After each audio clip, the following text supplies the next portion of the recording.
Bien chicos, buenos días. Comenzamos con la última teoría referida a lo que es la gestión ambiental. Quizás que es un término que escucharon varias veces, vamos a dar algunas definiciones de lo que nos estamos refiriendo cuando hablamos de gestión ambiental.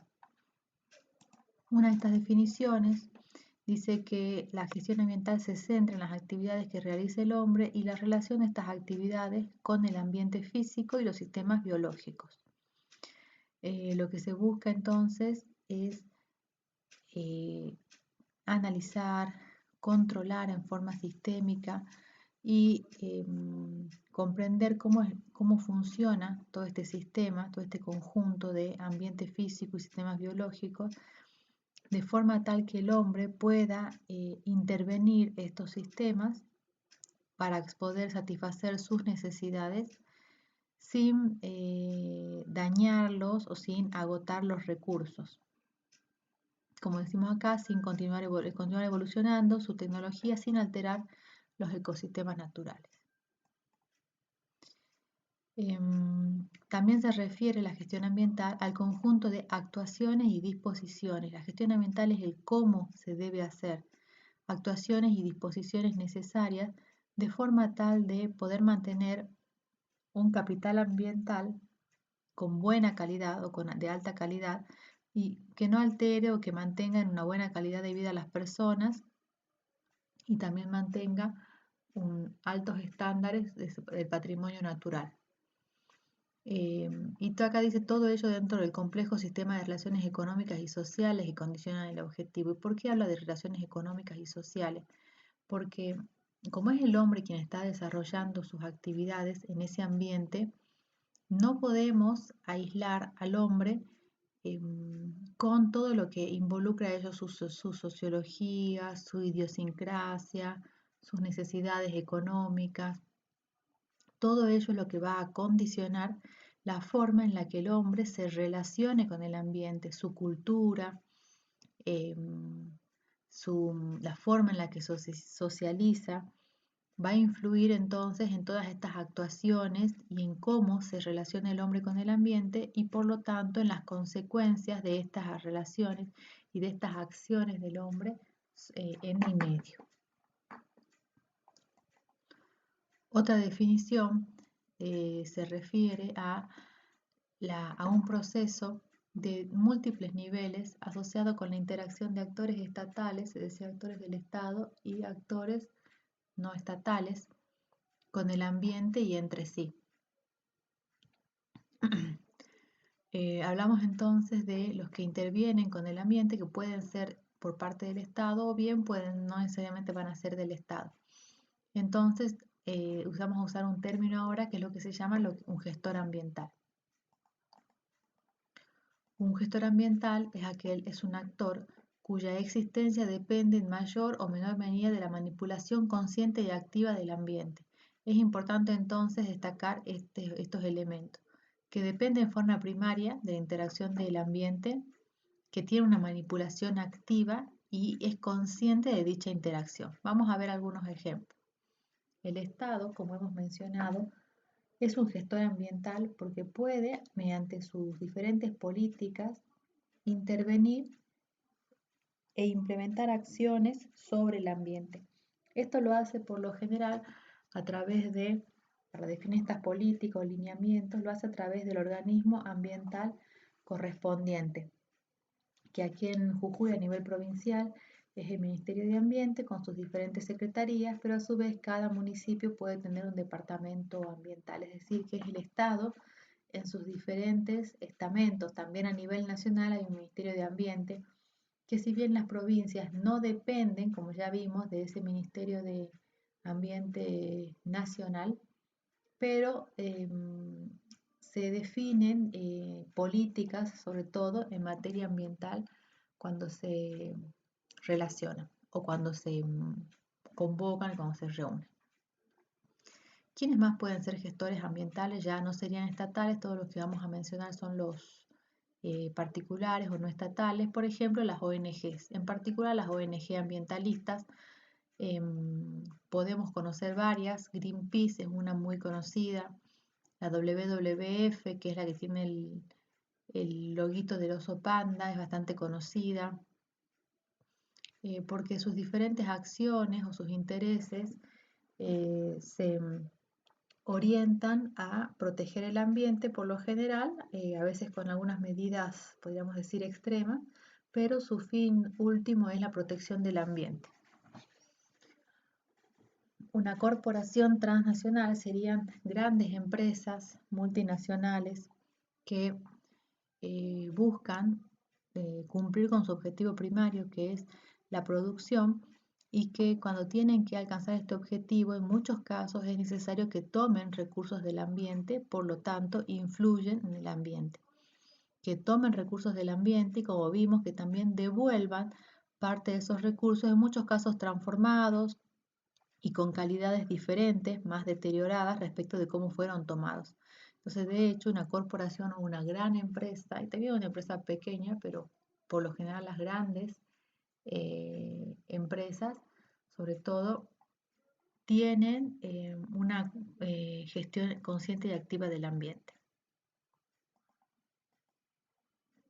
Instituciones de financiamiento internacional. ¿Por qué las instituciones de financiamiento internacional como el Banco Mundial y el Banco Interamericano del Desarrollo pueden incidir en el ambiente?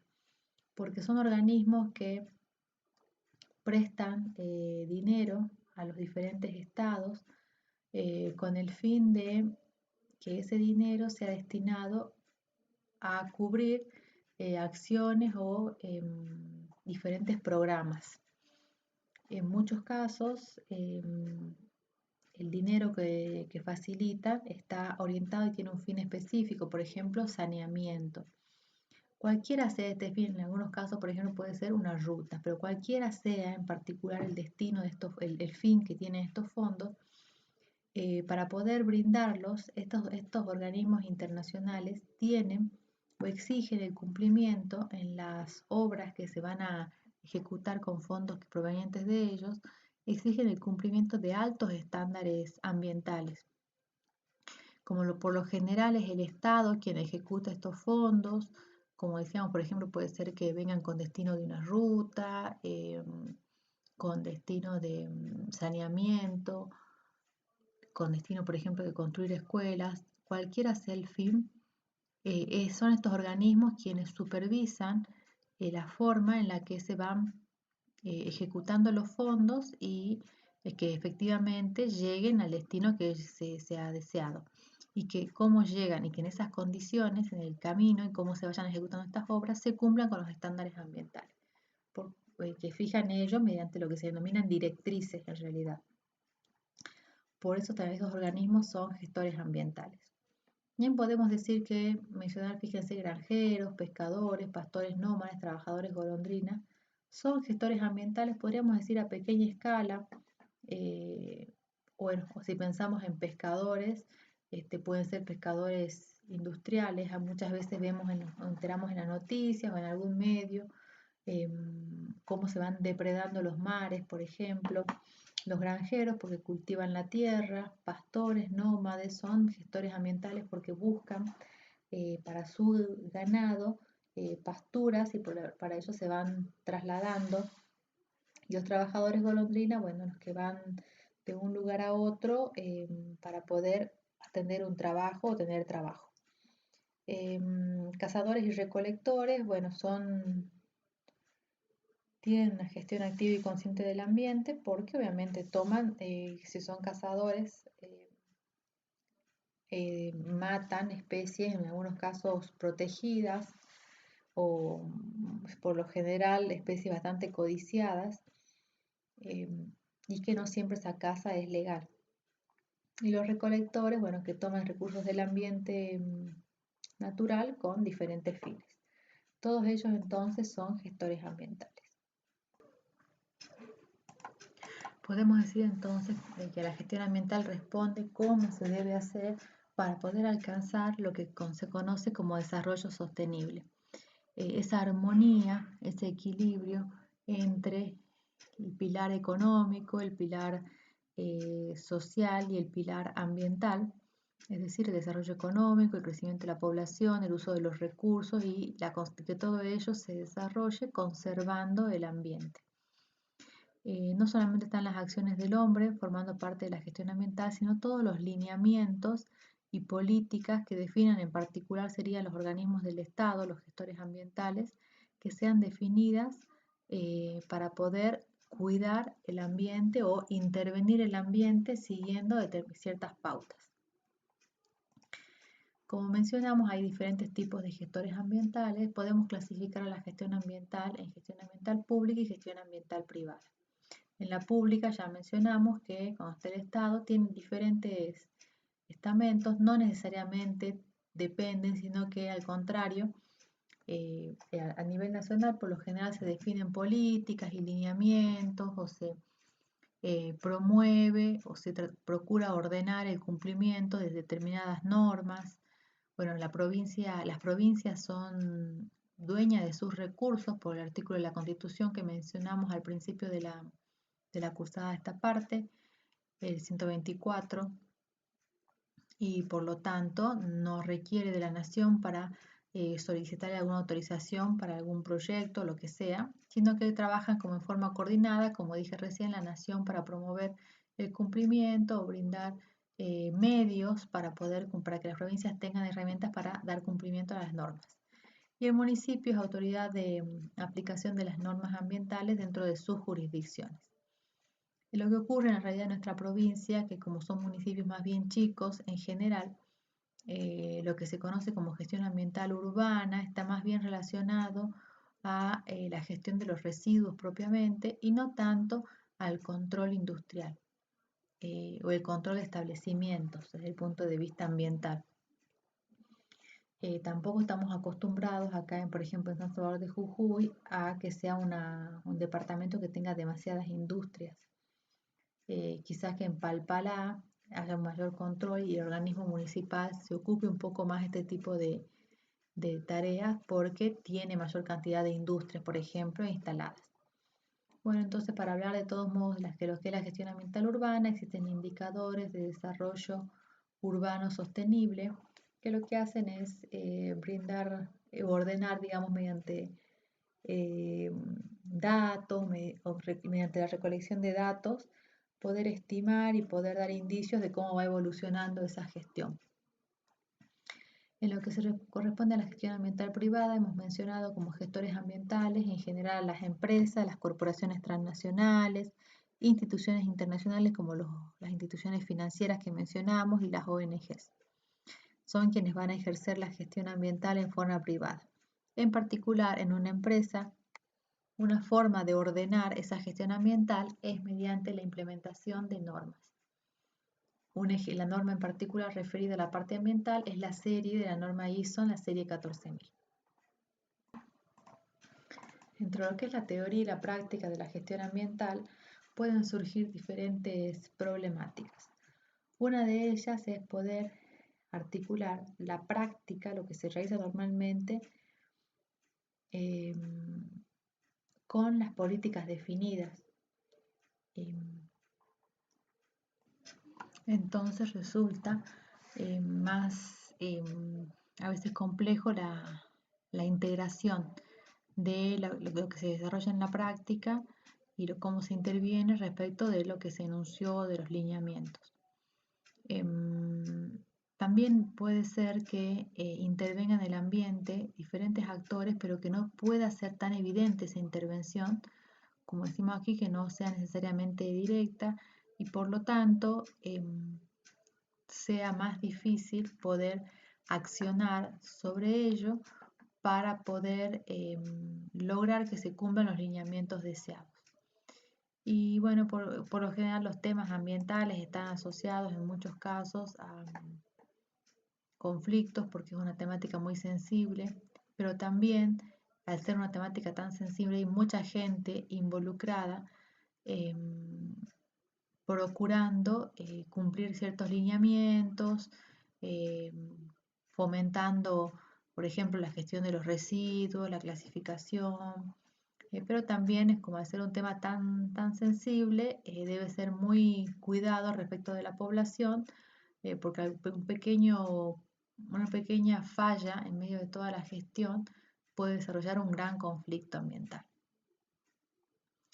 Para poder llevar adelante y fijar estos lineamientos que estamos mencionando, el respaldo de todo ello son las normativas que vimos al principio de la cursada. Eso es lo que va a permitir o lo que va a definir lineamientos y en base a ello, allí se estarán manifestando, desarrollando ciertas prácticas. En base a ello habrá que definir o orientar este accionar de diferentes actores y en base a ello se procurará evitar los conflictos o la falta de cumplimiento de ciertas normas puede llegar a generar conflictos, a la vez que también puede promover ciertas campañas y en base a ello la cooperación. En general las normas, ¿qué aspectos están tocando? Bueno, nosotros hemos visto varios aspectos. Lo que es la política ambiental y el ordenamiento territorial se encuentran normados en la Ley General del Ambiente, que es la Ley 25.675. Allí habla de a lo que llamamos política ambiental y cómo a qué debe orientarse, cuál es el espíritu que debe tener la política ambiental de un territorio. Y el ordenamiento territorial se refiere, y lo habíamos mencionado cuando hablamos de la ley de bosques nativos, si recuerdan, a la distribución de los usos del suelo conforme a sus características. Cuando hablamos de la ley de bosques, esa distribución de usos la habíamos referido, y en realidad se llama ordenamiento territorial de bosques nativos. Habíamos referido en particular a los usos de desmonte, de aprovechamiento forestal o de preservación estricta, pero apuntando específicamente a lo que es los bosques puntualmente. Pero también el ordenamiento territorial se refiere a la adaptación del uso, a la adaptación no, sino que al uso de un territorio conforme a sus aptitudes. Y dentro de ese uso puede ser un uso industrial, un uso agrícola, ganadero o de conservación. También dentro de las normativas se habla de lo que es la evaluación de impacto ambiental. En la provincia de Jujuy hay una norma específica que se refiere, que ya la mencionamos, que es el decreto 5980 del año 2006 y que vamos a explicar enseguida a qué se refiere básicamente ese procedimiento. También esa misma normativa dentro de sus anexos, y nosotros tuvimos varias clases, se refiere a lo que es la contaminación ambiental y cómo procurar evitarla, y nosotros en particular hemos estudiado lo que es la contaminación del aire, del agua y del suelo. También dentro de las normas se protege a la fauna y en general a la vida silvestre, también a vegetaciones que son específicas, como mencionamos recién, por ejemplo, los bosques nativos. Entonces la normativa apunta a ello y a la educación ambiental, que es lo que tiene como principal objetivo la generación de conciencia para la población y a partir de allí poder lograr un cambio de actitudes del hombre que se relaciona con el ambiente.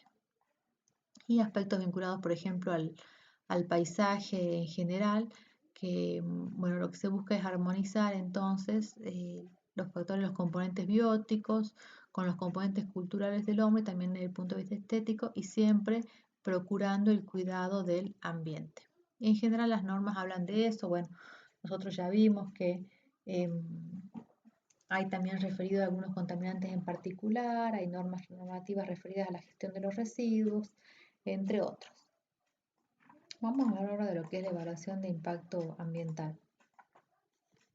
La evaluación de impacto ambiental, para ello tenemos que definir lo que es el impacto ambiental, que vamos a decir que es una modificación que se produce sobre el ambiente, y esa modificación, si bien uno la interpreta por lo general como algo negativo, también puede ser positiva. Entonces el impacto ambiental en general puede ser positivo o negativo, y es una modificación que se produce en el ambiente como resultado del accionar del hombre. Y esa modificación o esa alteración en el ambiente podría llegar a alterar la salud de las personas, la calidad de vida, la calidad del ambiente en general, afectando, por ejemplo, los recursos naturales o los procesos y la relación entre ellos. De esta forma, entonces, una evaluación de impacto ambiental es una herramienta de gestión ambiental preventiva. Lo definimos como un procedimiento técnico-administrativo que tiene como fin la identificación, la interpretación, la prevención eh, o la disminución de las consecuencias o de los efectos que tienen sobre el ambiente y los elementos que forman el ambiente natural y humano, las obras o actividades públicas o privadas. Básicamente, entonces, las obras o actividades públicas o privadas que realiza el hombre, obviamente. Para lograr y para llevar adelante este procedimiento que se llama la evaluación de impacto ambiental, se debe realizar lo que se conoce como estudio de impacto ambiental. El estudio de impacto ambiental es un documento técnico que debe ser realizado, dependiendo del proyecto, pero en el mejor de los casos, por un equipo multidisciplinario o por varios profesionales que analicen el ambiente y que entonces logren identificar los impactos, predecirlos, valorarlo y ver cómo van a ser esas consecuencias en el ambiente y en base a ello poder lograr medidas para que sean las mínimas posibles estas consecuencias. El estudio de impacto ambiental entonces es incorporado, dice acá, la evaluación de impacto ambiental. En realidad el procedimiento en sí se llama evaluación de impacto ambiental. En ese procedimiento y durante esa evaluación de impacto, quien es el responsable de un proyecto, de obra, de actividad que se desee implementar, debe encargar la ejecución de lo que es un estudio de impacto ambiental. El estudio de impacto ambiental entonces es este documento que debe ser realizado es encargado por quien es el proponente del proyecto, pero el proponente se lo encarga a un consultor ambiental habilitado por la autoridad.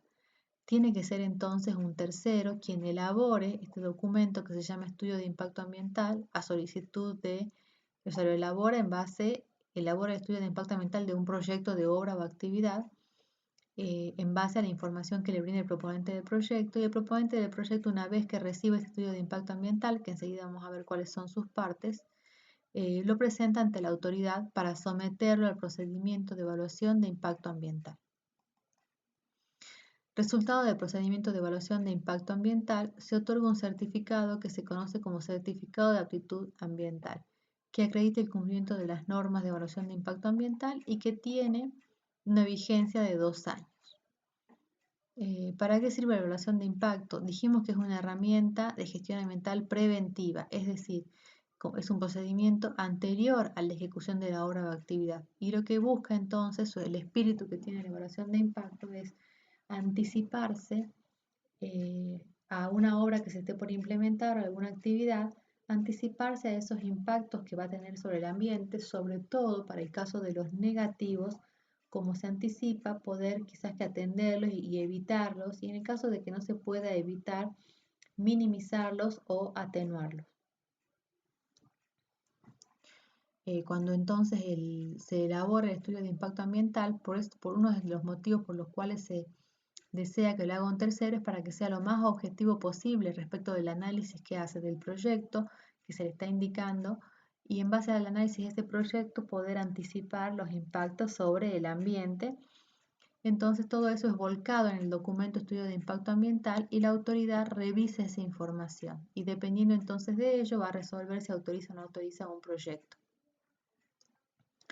Dentro, por ejemplo, de la información o de lo que se evalúa en el estudio de impacto ambiental puede ser cómo se va a alterar el paisaje con la implementación de la actividad, cuánta agua requiere el funcionamiento o la ejecución de esa actividad, los residuos que se van a generar en cantidad y calidad, si va a haber más ruido, si va a haber problemas de olores, mayor circulación de vehículos, entre otros.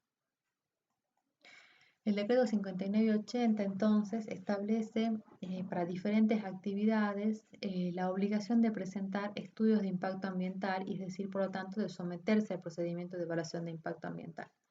Dependiendo la envergadura de esa actividad, los clasifica los tipos de estudios de impacto ambiental en estudios de impacto ambiental detallados o bien simplificados. La diferencia básica entre uno y otro es la información y el detalle del ambiente que se conoce como inventario ambiental. ¿Por qué es importante el estudio de impacto ambiental? ¿O qué es importante en el estudio de impacto ambiental? La información más importante es la información de la descripción del proyecto. ¿Y por qué?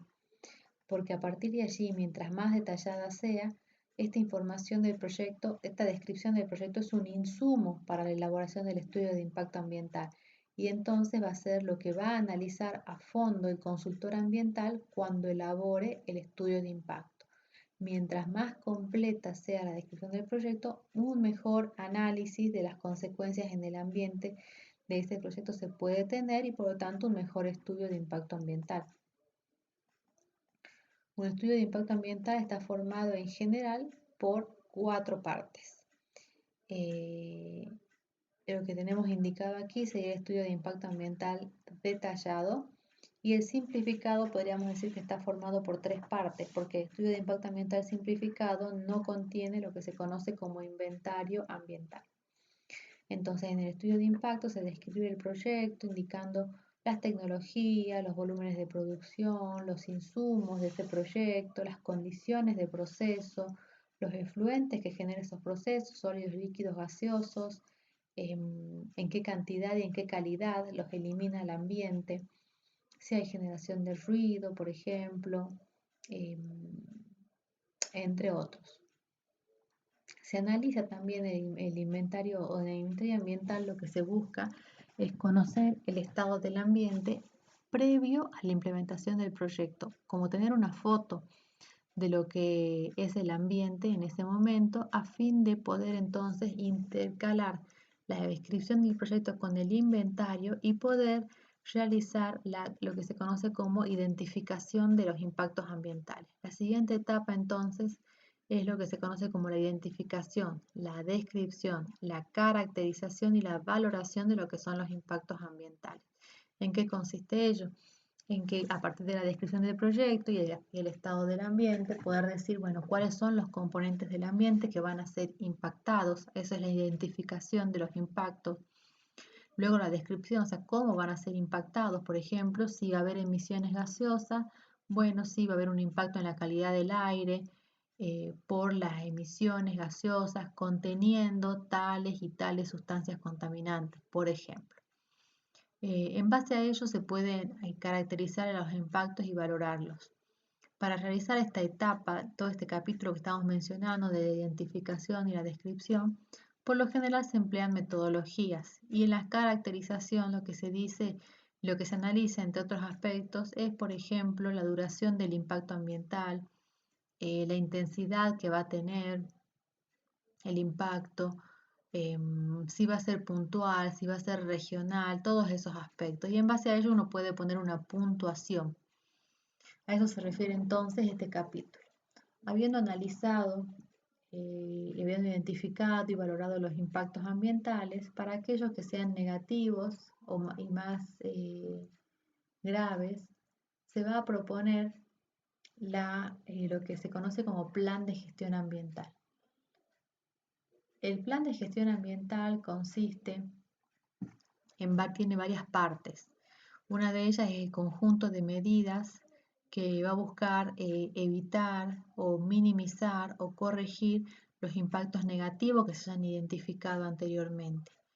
Contiene entonces el plan de gestión ambiental el conjunto de medidas, y también una vez que se van implementando las medidas es importante controlarlas. Por lo tanto, dentro del plan de gestión ambiental, una de las partes es el plan de monitoreo ambiental o de vigilancia ambiental, que lo que busca es analizar los diferentes componentes del ambiente para poder verificar que las medidas contempladas en la etapa anterior o en el ítem anterior, las medidas contempladas efectivamente funcionan y están reduciendo el impacto en el ambiente o bien evitándolo. Por último, el plan de gestión ambiental contiene lo que se conoce como plan de contingencias ambientales, que consiste en un procedimiento ordenado de actuaciones a desarrollar en el caso de que exista una contingencia de tipo ambiental. Por ejemplo, la emisión de una gran cantidad de gases contaminantes a la atmósfera, o bien la eliminación de un efluente por algún problema de proceso, por ejemplo, que tenga un efluente líquido y que tenga una consecuencia en el río, entre otras cosas. Eso entonces sería el estudio de impacto ambiental. Ese documento completo es lo que se somete al procedimiento de evaluación de impacto ambiental. Quienes evalúan dentro del Ministerio de Ambiente es un conjunto de profesionales capacitados y especializados en esta temática.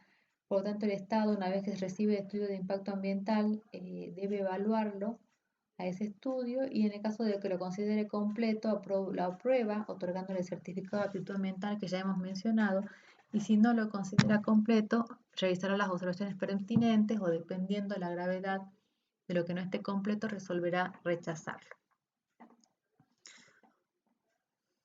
Eso sería como una de las herramientas más importantes de la gestión ambiental, lo que es la evaluación de impacto ambiental. Vamos a hablar ahora de lo que es la gestión ambiental privada. Y en lo que es la gestión ambiental privada, vamos a hablar en particular, vamos a comentar brevemente lo que sería la implementación de normas. Cuando uno piensa en gestión ambiental privada, puede ser que piense en un sistema de gestión ambiental, y la norma ISO en su serie 14000 es una buena guía para decir que una empresa tiene un sistema de gestión ambiental. Si bien no es imprescindible, o sea, una empresa puede tener implementado un sistema de gestión ambiental, aunque no haya certificado las normas ISO. En particular, entonces, la ISO 14001 de toda la serie, la 14001, es la relacionada con la gestión ambiental. Dentro de estas normas, entonces, bueno, sabemos que la ISO es un conjunto de normas. El comité iraní, la organización de nuestro país,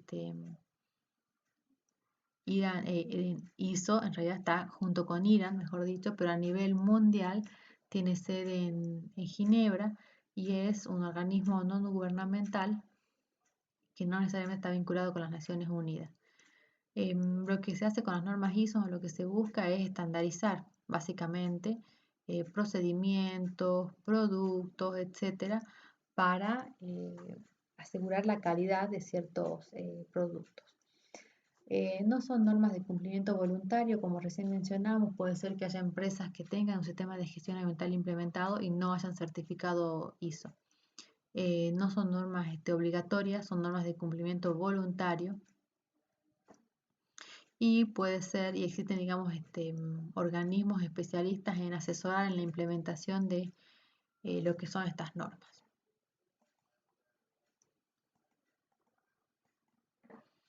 En particular, entonces, la ISO, la 14001 es la vinculada con sistemas de gestión ambiental y es la única norma auditable, es decir, la que va a ser monitoreada y, en el caso de que sea correcto, certificada. Pero dentro de la serie ISO 14000 hay diferentes temáticas, por ejemplo, cómo desarrollar las auditorías ambientales, el análisis del ciclo de vida de un producto, evaluación del desempeño ambiental, el ecoetiquetado, entre otras, son parte de la serie ISO 14000.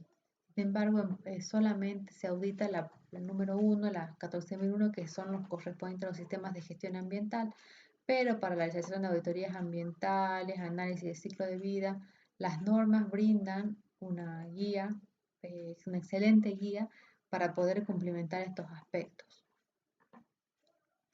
Cuando uno ve una empresa que hace certificado ISO, en particular, bueno, la ISO 14001, que dijimos que es la única certificable, esto le brinda a la empresa, podríamos decir, cierta chapa, hablando mal y pronto. Entonces, un producto que se comercializa en el mercado, donde se indica que la empresa tiene certificado ISO 14000, siempre es mejor visto, porque muestra, sobre todo ahora que la temática ambiental está cada vez más importante, porque muestra cierta seriedad o respeto por el ambiente. Entonces los clientes en muchos casos lo prefieren o eligen el producto de una empresa que sepa que ha certificado la norma, porque le da un indicio de que la empresa se relaciona bien con el ambiente.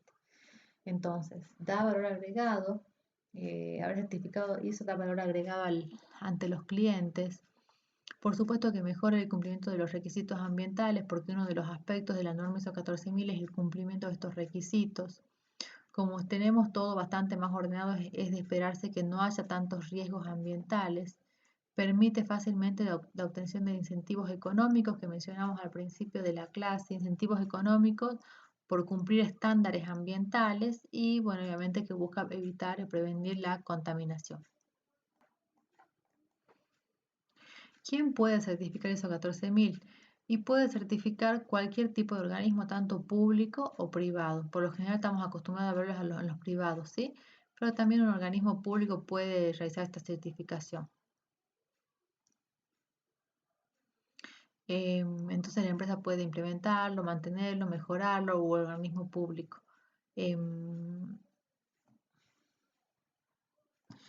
Entonces no solamente le brinda a la empresa una mejor imagen, sino que también permite ordenarla desde el punto de vista ambiental, obliga a la definición de una política ambiental que da un rumbo a la empresa de cómo se va a, a seguir la temática ambiental o cómo se debería implementar. Bueno, en el caso de que sea posible, la certificación externa es, por supuesto que muy buena y las auditorías periódicas y además el cumplimiento de la norma eh, me indica obviamente la adaptación a lo que establece la normativa. Entonces, la ISO 14001 vendría a ser un buen indicio de una empresa que se maneja bien, podríamos decir, con el ambiente.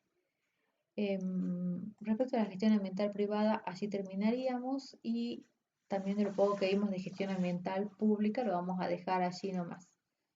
Este, y con esto sería entonces el último tema referido a la materia. Esta parte de gestión ambiental va a tener un apunte y, y la teoría y con ello cerraríamos este tema y cerraríamos las clases teóricas. Gracias chicos.